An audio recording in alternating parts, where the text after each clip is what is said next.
Afternoon, Michael. Looking ahead to Tottenham, you actually sat down with Thomas Frank in September, had a long chat with him ahead of their first Champions League game. Just wonder how you reflect on that chat, and I suppose it shows how life can change in a short space of time. You're now managing against him this weekend. Yeah, certainly could change. I really enjoyed it, actually. It was we got on really well. It was the first time I've met him really properly, and we had a good chat just about general football kind of things, and a little bit on processes and ideas a little bit, but he was really accommodating, actually, and I enjoyed it, so it'll be good to see him again. It's just over 19 and a half years ago since you signed for Manchester United from Tottenham. I know you, of course, played against them many a time, but you talk about your love for the club and how you fell in love with Manchester United. Can you pinpoint when that was after you made the move from London to Manchester, and maybe when that moment was for you? Yeah, it was pretty instant. I mean, I've got really fond memories of Tottenham and being at the club. You know, I was there for a short time, or what feels now like a short time when you look back, but really enjoyed it. Good team. Martin Jol was manager, and there was a lot of kind of things that I learned at the club in that short period of time. You know, but yeah, I've said it enough times. I think coming here was a jump, and a big jump at the time, and I certainly felt that pretty quickly. And then, yeah, I think once you step inside this place as a footballer, then it kind of it turns you, you know. And so pretty much from the first day, walking into the dressing room, meeting the manager, and from then on in, it was that was me. Yes. Having sat down with Thomas just that short time ago, what kind of challenge did Tottenham bring on Saturday?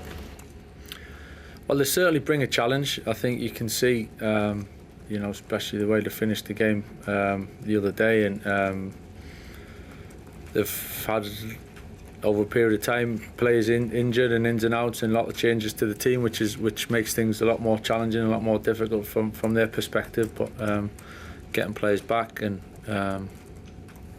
they've got good attackers, you know, really good attackers that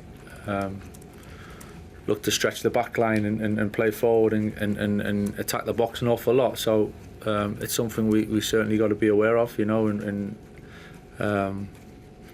slightly different game to maybe what we've played over recent weeks in some ways, but we're looking forward to it. You know, we're in a good place, and boys have worked well again this week.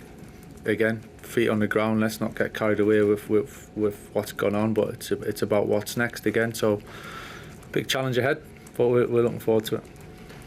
And for yourself, obviously it's a great start, Michael, but has it even surprised you at how well it's gone to this point? To be honest, it was coming in at the very start, and then the game so quickly. It was kind of step by step, so I wasn't really looking too far ahead, and you know, obviously people were saying at the time of the first two games at that point were standout games, and expecting a tough start, and in some ways that maybe helped, and to get the whole group and focused and alive, if you like, you know, going into both games. But yeah, I didn't really look too far ahead, you know, and I couldn't allow myself to do that. But certainly over time, you kind of got a big idea of what we want it to look like coming through the door. And certainly since we've been here, that becomes a lot clearer in what direction we want to go in, and how we want to play, you know. But certainly the three wins have been fantastic in different ways. So we feel confident we've got a lot of growth in the team and the squad, but it's coming from a good place. Hi Michael. Matthias de Ligt and Mason Mount weren't pictured in training the other day. When are you expecting those two to be back available for you? Yeah, probably Mason sooner. He's not too far away really, so we're hopeful it won't be too long at all for Mace. Matt a little bit. He's working his way back. He's taking good steps and he's improving, and it's been really positive. A little bit too soon at the moment, but hopefully it won't be too long as well. Just wanted as well to ask, there's some gaps coming up in the schedule.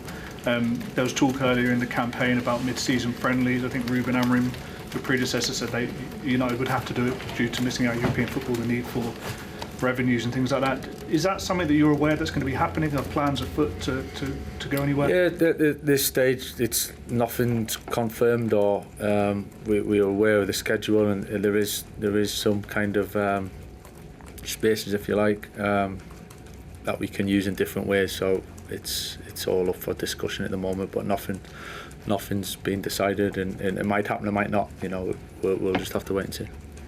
Michael, in terms of the kind of future of the football club and looking beyond, like, the next game, when it comes to shaping the squad for next season, does the fact that there is uncertainty over the manager's position, is that going to be a hindrance? You've been a player, you know what it's like. Do players want certainty about what's going to happen if they're thinking about coming here? The players have been spot on and fully focused. To be honest, I think. Listen, we're all aware of the bigger situation and what ifs and what might happen, but I think as a player anyway, you're focused on what's ahead of you and trying to achieve what you can at this moment in time and for the rest of the season. So I've got no issues with it. I've got no concerns. The lads have been better than you could imagine in terms of fully invested in it, and I've said that over the last couple of weeks anyway. So we're just focusing on being better and improving and getting ourselves in this club to where we want to be, you know, and it's small steps, but it's obviously a big end to the season that we're looking towards. And just finally, you're doing this today because tomorrow is the commemoration from Munich. Could you just explain, from someone who's been in the club and knows about the club, what that remembrance means to you? Yeah, it means a great deal, I have to say. I think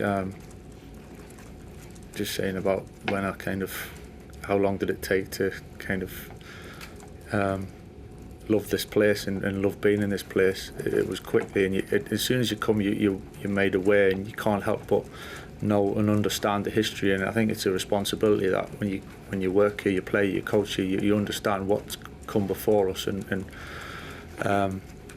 behaviours and responsibilities that we need to carry through. And Munich is probably the biggest part of the history of this club in terms of the tragedy itself, how the team and the football club bounced back from it and then went on to success, and everything from there was carried on. And it's Sir Alex, when I came, would mention it. It was important to him, it was important to us, and then it ends up becoming a way of life and a way of the club. And I think it's important that we carried it on, and you know, I was here for the 50th, I was here for the 60th, see about the 70th, we're not sure yet, but being aware of it and being around it, and then especially in them moments, you really feel that emotion, to be honest with you. And inside the stadium tomorrow, not tomorrow, but on Saturday, I'm sure we'll feel it as well.